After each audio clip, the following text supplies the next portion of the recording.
सवाल नंबर 81। वो कौन सा मुल्क है जिसकी सरहदें सबसे ज़्यादा ममालिक से मिलती है? नंबर 1 रूस, नंबर 2 जर्मनी, नंबर 3 चीन।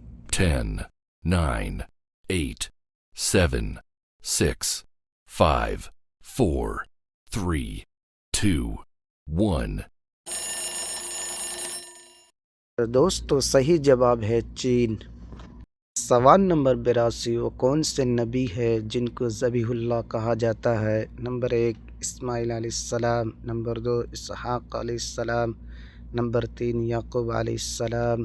10, 9, 8, 7, 6, 5, 4, 3, 2, 1. इसका जवाब आप अपनी ज़हानत से कमेंट में दीजिए।